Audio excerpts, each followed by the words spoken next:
Good morning. We're back with Leviticus chapter 6. Sins requiring a guilt offering.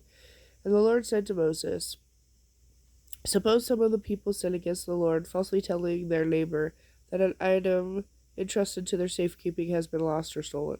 Or suppose they have been dishonest with regard to a security deposit, or they have taken something by theft or extortion. Or suppose they found a lost item and lie about it, or they deny something while under oath, or they commit any other similar sin.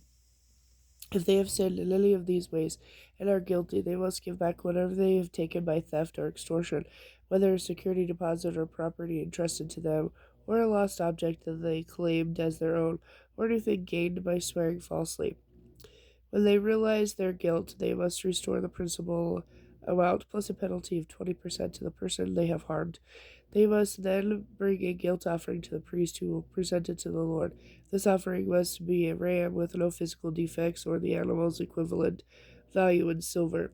The priest will then make an atonement for them before the Lord, and they will be forgiven.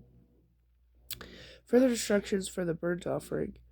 Then the Lord said to Moses, give Aaron and his sons the following instructions regarding the whole burnt offering. The burnt offering must be left on the altar until the next morning. The altar fire must be kept burning all night. The next morning, after dressing in his special linen clothing and undergarments, the priest on duty must clean out the ashes of the burnt offering and put them beside the altar. Then he must change back into his normal clothing and carry the ashes outside the camp to a place that is ceremonially clean. Meanwhile, the fire on the altar must be kept burning. It must never go out. Each morning, the priest will add fresh wood to the fire and arrange the daily whole burnt offering on it. He must then burn the fat of the peace offering on top of this daily whole burnt offering.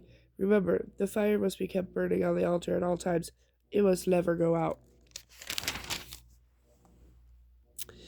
Further instructions for the grain offering. These are the instructions regarding the grain offering. Aaron's sons must present this offering to the Lord in front of the altar. The priest on duty will take a handful of the choice flour that has been mixed with olive oil and sprinkled with incense. He will burn this token portion on the altar, and it will be very pleasing to the Lord. After burning this handful, the rest of the flour will belong to Aaron and his sons for the food. It must, however, be baked without yeast and eaten in a sacred place within the courtyard of the tabernacle. Remember, this flour may never be prepared with yeast. I have given it to the priests as they share for the offerings presented to me by fire. Like the sin offering and the guilt offering, it must be holy. Any of Aaron's male descendants from generation to generation may eat of the grain offering, because it is their regular share of the offerings given to the Lord by fire. Anyone or anything that touches this food will become holy. Procedures for the ordination offering. And the Lord said to Moses, on the day Aaron and his sons are anointed, they must bring to the Lord a grain offering of 2 quarts of choice flour, half to be offered in the morning and half to be offered in the evening. It must be cooked on a griddle with olive oil, and it must be well mixed and broken into pieces. You must present this grain offering, and it will be very pleasing to the Lord. As the sons of the priests replace their fathers, they will be inducted into office by offering the same sacrifice on the day they are anointed. It is the Lord's regular share, and it must be completely burned up. All such grain offerings of the priests must be entirely burnt up, and none of the flour may be eaten. Further instructions for the sin offering. Then the Lord said to Moses, give Aaron and his sons these further instructions regarding the sin offering. The animal given as a sin offering is most holy and must be slaughtered in the Lord's presence at the place where the burnt offerings are slaughtered. The priest who offers the sacrifice may eat his portion in a sacred place within the courtyard of the tabernacle. Anything or anyone who touches the sacrificial meat will become holy, and if the sacrificial blood splatters anyone's clothing, it must be washed off in a sacred place. If a cloth pot is used to boil the sacrificial meat, it must be broken. If a bronze kettle is used, it must be scoured and rinsed thoroughly with water. Only males from a priest's family may eat of this offering, for it is most holy.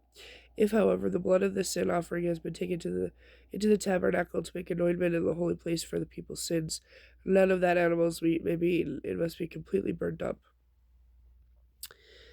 Leviticus chapter 7. Further instructions for the guilt offering. These are the instructions for the guilt offering, which is the most holy. The animal sacrificed as a guilt offering must be slaughtered where the burnt offerings are slaughtered, and its blood sprinkled across against the sides of the altar.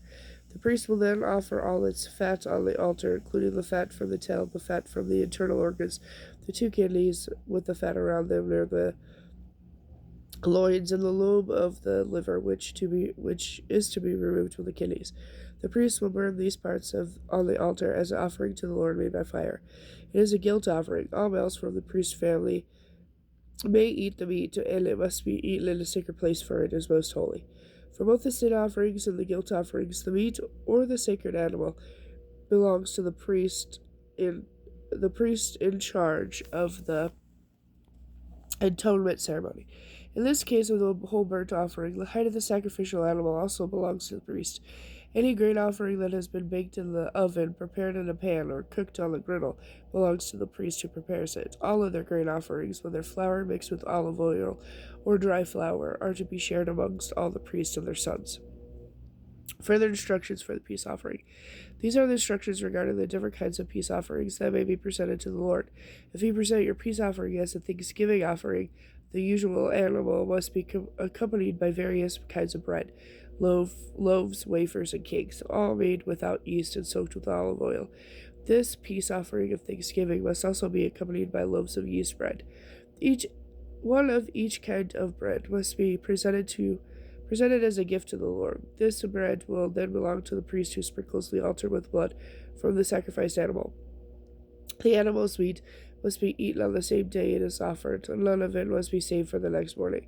However, if you bring an offering to fulfill a vow or as a free will offering, the meat may be eaten on the same day, and whatever is left over may be eaten on the second day.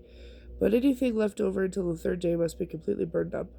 If any of the meat from this peace offering is eaten on the third day, it will not be accepted by the Lord.